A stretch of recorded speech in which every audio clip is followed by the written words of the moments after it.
Grand Canyon, as grand as it can be. There are spirits working upon them and it's so sensitive to human presence. You know, your thoughts on extraterrestrial life and if you've been in contact with any. If you want to explore such things, recently created what's called a Sadhguru exclusive.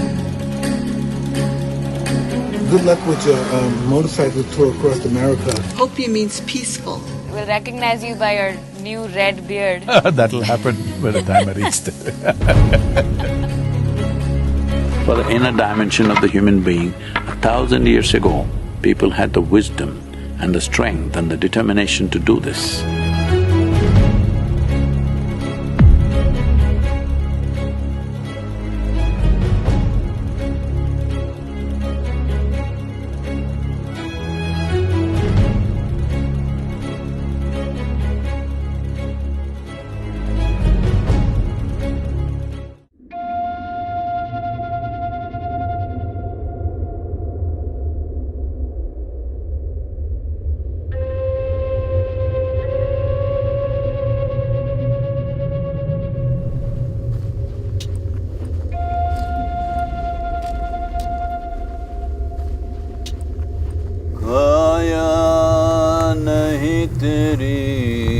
नहीं तेरी मत कर मेरी काया नहीं तेरी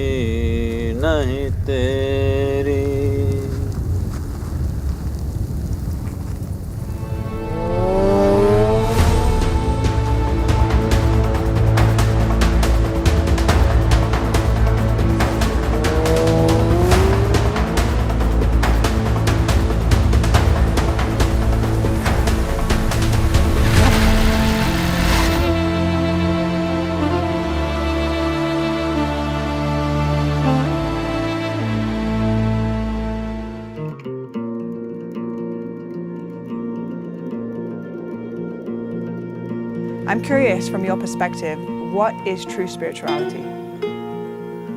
Well, let me give a very technical kind of answer to this, because if you say anything more poetic, people will distort it again. So having said that, a technical, absolutely technical definition of spiritual process would be this. There is a physiological process which you call it the body. There is a psychological process of thought and emotion going on. If you transcend these two, if somehow your experience of life transcends these two, that an experience which is not body-based, an experience which is not of the psychological structure, if this happens, then you are spiritual because something beyond body and mind has happened. Why is it important that something beyond body and mind should happen is because both your body and mind are accumulations that you gathered and you're mistaking it for a cosmos. What you created is not the creation per se. So there is a creation, there is a force called creation, which is not that creation happened at some time. It's happening in a tremendous way every moment of our life. But only few people are conscious of it. Rest are busy with their physiological and psychological processes. Hello? So spiritual process means something beyond body and mind became a living thing in your life, it became a living experience. Just switching gears just because of the limited time we have, after reading Mystic's musings, I'm very interested and curious if one, you know, your thoughts on extraterrestrial life and if you've been in contact with any. Or maybe you are one, who knows? Yeah, maybe that is a better question.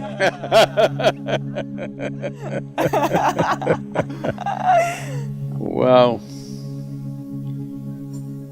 I have a reputation of being very logically correct, which is important in this world today, though it's quite silly and limiting. So I don't want to destroy that reputation on your show for myself, but if you want to explore such things, we have just now recently created what's called an exclusive, Sadhguru exclusive. This is to explore those dimensions which don't fit into your logic. Because right now, most human beings are being constipated by their own logic. Logic is a wonderful thing to survive, to understand the physical nature. Two polarities are needed for logic, otherwise there's no logic. But there are dimensions which don't belong to these polarities. Those dimensions cannot be explored in a logical way. If you're really keen on these things, then you must come, we'll put you through the works. But if I logically answer this question, that will be very cosmetic. It doesn't really get to the heart of the matter. But I'm just telling you, you are a ghost with a body. Just for your information. The moment you lose your body, everybody thinks you're a ghost.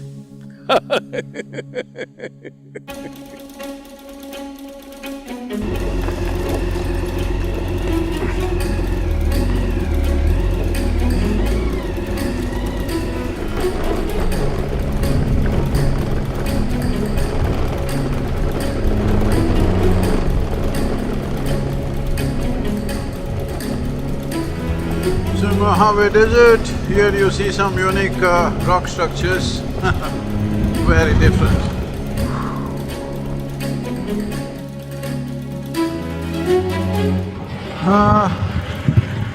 We are on Interstate 40 East, going towards Grand Canyon. Well, it should be nearly 350 miles, I think, today. We should be there in 4 hours, 4.5 hours, right?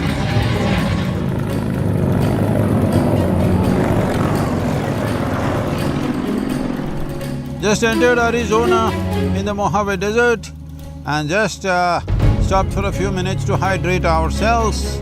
But here I am, my speedometer reading 6666, 4 sixes. Don't think I'm the devil, 1 6 more than the devil, so must be the divine. Got me wrong, huh?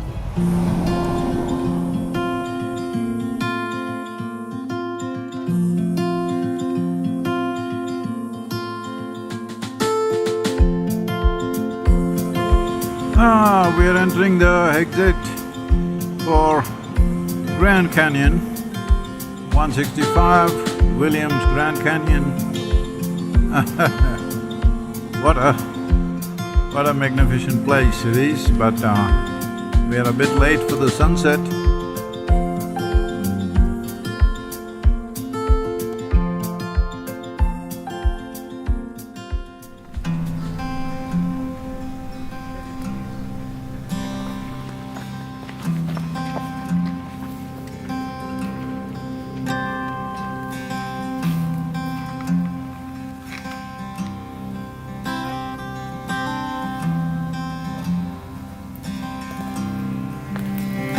Namaskaram. Namaskaram. How are you? How was your ride through the desert? You were supposed to do it early in the morning. What happened? Yeah, baby, very good. And we got delayed because we had to meet Chief Looking Horse of Lakota, Dakota and Nakota tribes. Oh, okay. So because of that, it got delayed and we left only at 2 o'clock. So when really the heat was at its best, we were on the road. But anyway, we had a fantastic ride. The highway was beautiful and there was a lot of truck traffic. Still, the ride was absolutely fantastic terrain.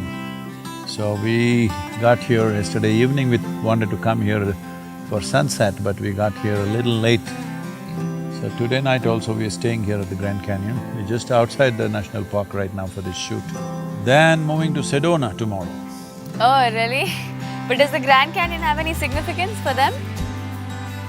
Yes, for certain tribes, it is held as a very sacred place. And I think wherever they were, if they found certain canyons or mountains or whatever they identified, that is the source of their birth. So this is also source of their origin for certain tribes. Okay, well, I'll catch up with you in Sedona. Okay, baby. If I'm covered with red dust, don't think I've become a red Indian. I'm still a same brown-black Indian, all right? We'll recognize you by your new red beard. That'll happen by the time I reach there. Anyway. Okay, baby, bye. Bye, we'll see you. Namaskaram.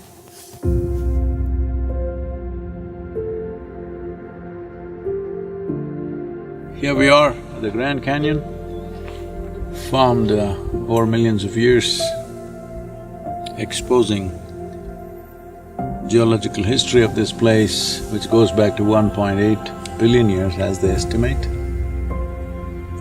It's essentially Colorado River cutting down nearly a mile into the earth.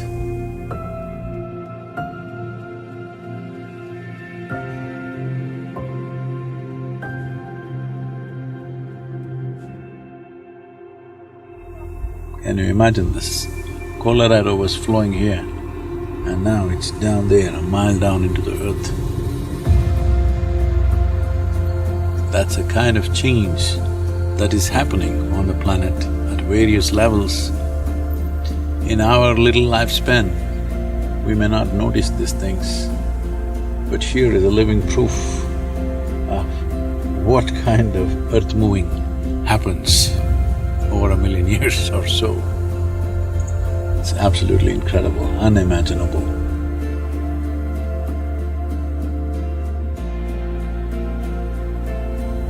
Grand Canyon, as grand as it can be.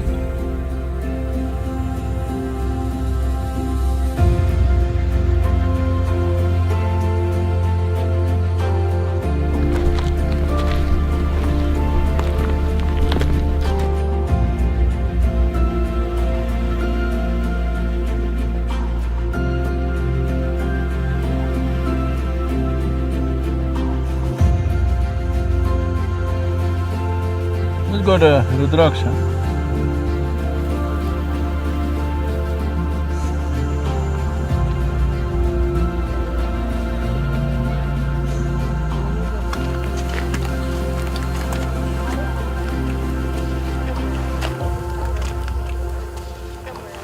Oh. Just give me a small piece of rock from this formation. Pick one. Like that? That's small? Yeah, that's good.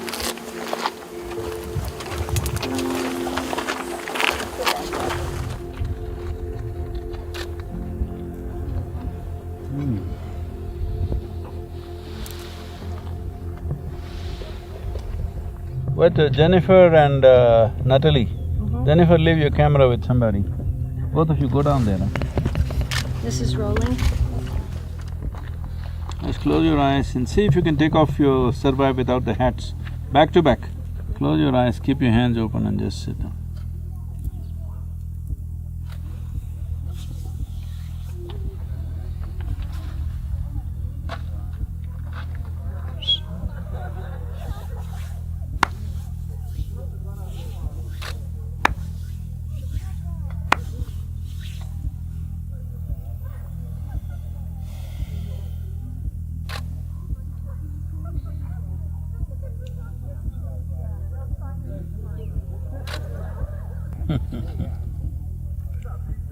Can you see this?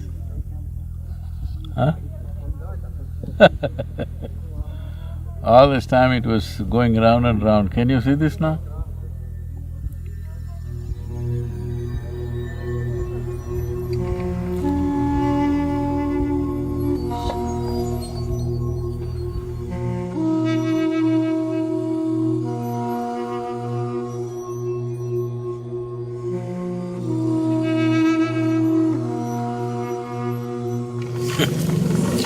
Initially I thought it's the rocks, but it's the very space. And it's so sensitive to human presence and able to recognize certain things about what we're doing. It's quite incredible. Just natural forces. I'm sure those natives who are sensitive to this dimension would definitely say there are spirits working upon them, which they're not very wrong in a way. It's the spirit of the earth. They're not very wrong, but not in the sense of some ghosts functioning, but there's a phenomenal amount of energy flow and… Well, there are many places, natural features which have a certain amount of energy. But the important thing is the way it's responding to human presence. Unbelievable.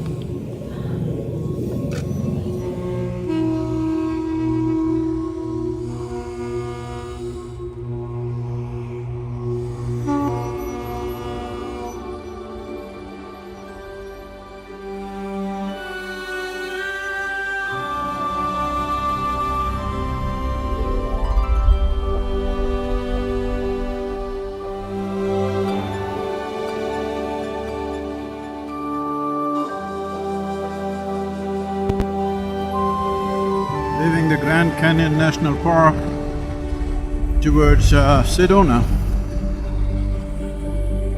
Maybe a little over 2-hour ride. And we have about 3 meetings with Native American people.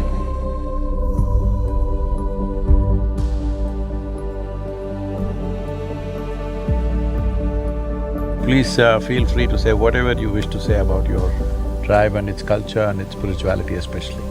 Hopi means peaceful, peaceful, and right now our population is probably almost 25,000. And I was born and raised on the Hopi reservation. And when I was growing up, I would tell myself, I will never leave the Hopi reservation.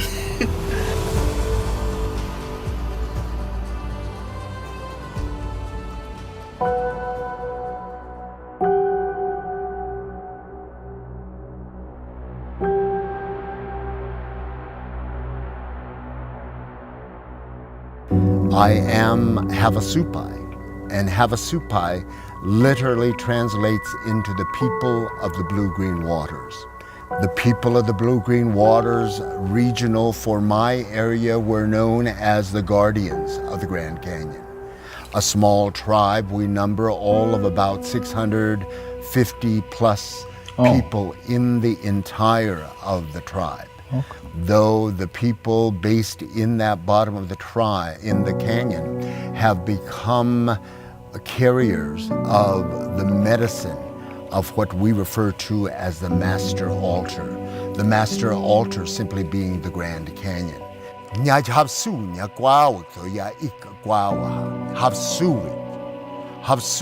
wheel wayoha, matav of soetka, niva matanya chitichu, uk tegeg, wichaka. That's just a sample of how our language flows. But it's not important that we understand the exact words of what is said. It is important that with all languages of how we impart that through our oratory is what's going to be taken in by the vibrational frequency embrace of that heart that is within us. Let me hear the sounds from the bottom of the Grand Canyon.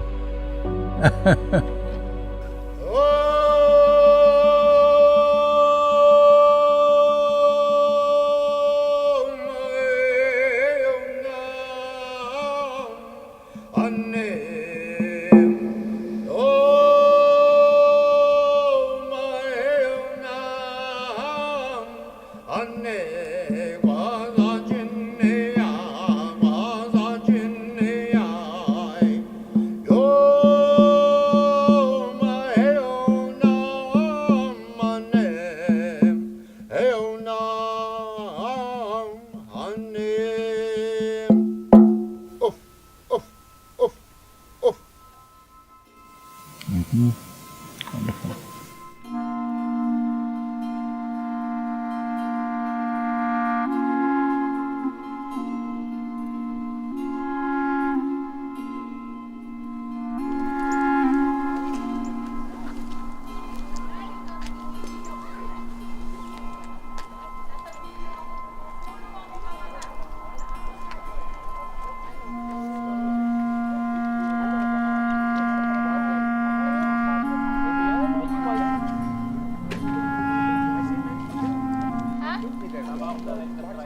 Hey Sadhguru, it's me, Mike, and good luck with your motorcycle tour across America. And I had a question to ask you. I was wondering, the year 2020, with all this, diversity and division, and just all the controversy with the coronavirus, how do you think we're going to receive any peace from this crisis? About peace, we must understand peace will not happen in America, Africa, India, anywhere. Peace can only happen within us. This is the only way forward for humanity. If we are expecting outside situations will be all wonderful for us, no, any time they can turn around, as you see right now. But outside situation is not the real thing. What's happening within us is the real thing. And we can ensure that what happens within us happens the way we want it. It's my wish and my blessing. You must know peace and blissfulness, everything that's possible that we can do, we'll do it for you. You must ride with me, Mike. I'm exploring spiritual America on my motorcycle. Ride with me.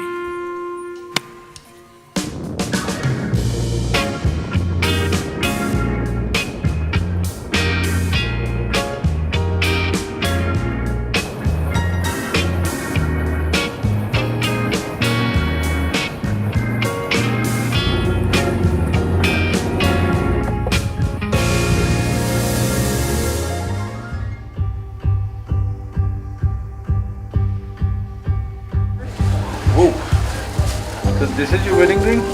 Yes, that's my wedding ring. It's a little bulky, but I've gotten used to it.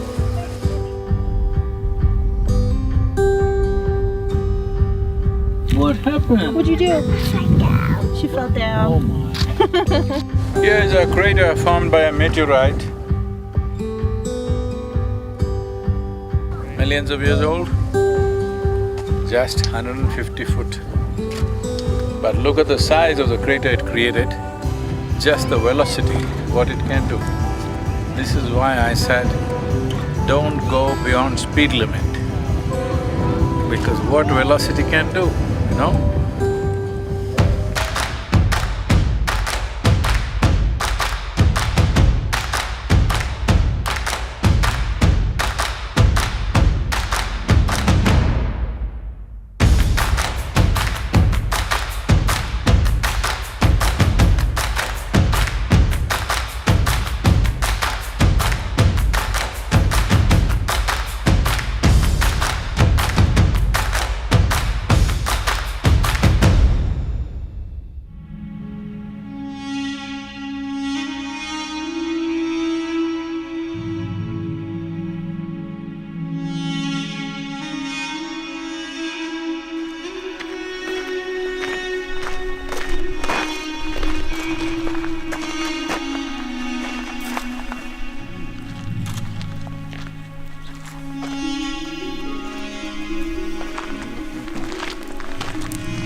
Why did they come and work here like this, huh?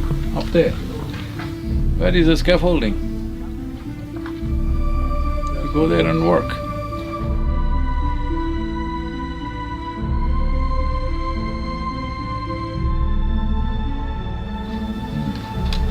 See, what is that? A circle, do you see that one? Dotted circle.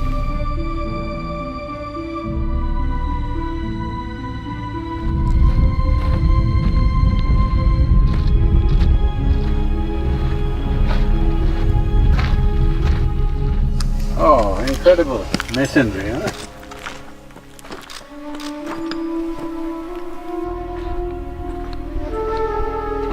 This is absolutely amazing that in the middle of nowhere, they built this enormous structures all over and they built roads, which we're not seeing here now.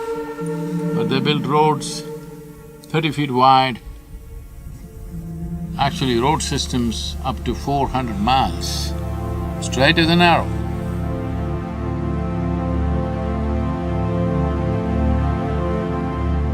Above all, this entire labor of building this in this kind of terrain, which is… even survival is very harsh out here. But look at the where they got the masonry. In the middle of nowhere. How can you say you understand human beings? This is what they do.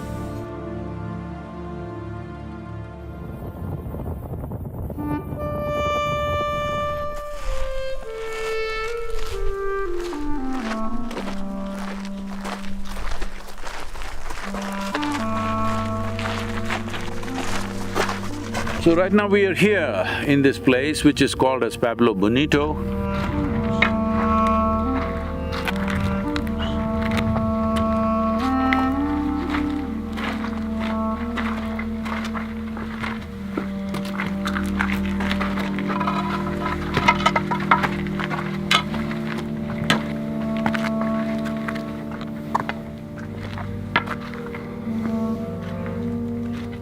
12-mile long and a mile wide, Chaco Canyon was a major center of flourishing civilization between 980 and 1200 AD. What you see here is just a little bit of what's remaining.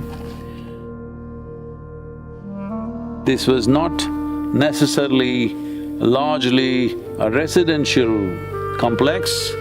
This was more a ritual practice, this is more a religious complex or a spiritual complex or an occult complex. You must understand this, 250 years and a humongous amount of labor of cutting stone, building this, carrying the timber, bringing it here, creating water places, all this for the inner dimension of the human being. 1,000 years ago, people had the wisdom and the strength and the determination to do this. Well, these are the kivas that we are seeing here. These are round structures of different sizes, some of them large enough to hold 400 people for a ceremony or a ritual.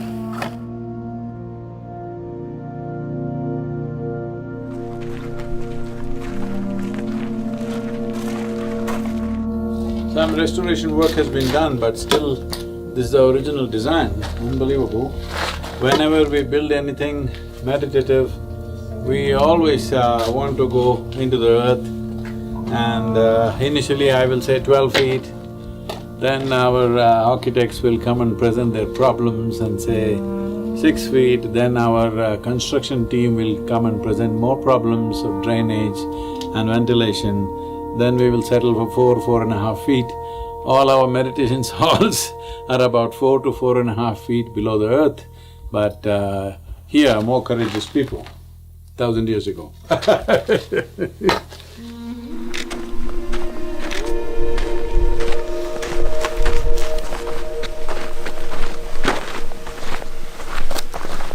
When we were in Grand Canyon, we saw one thing.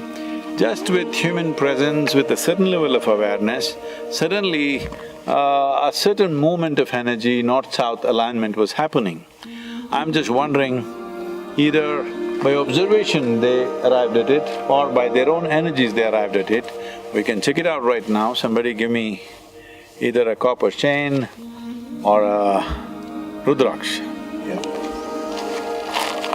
This is also too heavy, there's mercury in this. See, this is a very heavy pendant, loaded with solidified mercury, very heavy. And look at the way you're going.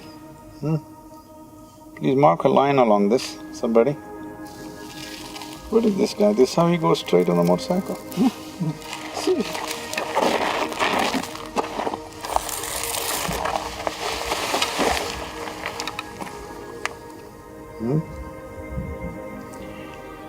You want to sit here, somebody? Yes. Both of you sit back to back, let me see. Right there. This same direction. Close your eyes.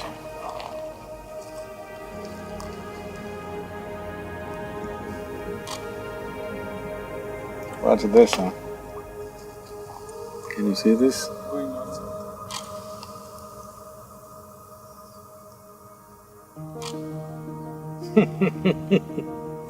The wind is still blowing this way. It's going against the wind. Block your right nostril. Oh my God, look at this.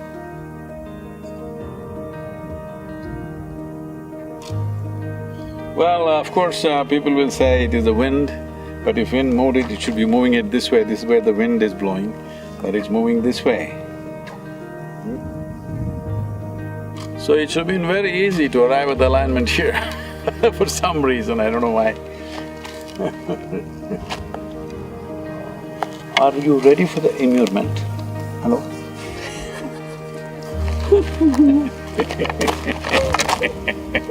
Come on, get up now. Why just shift in direction? I'll put it down. Put it up. Abhidhana, that's how it is.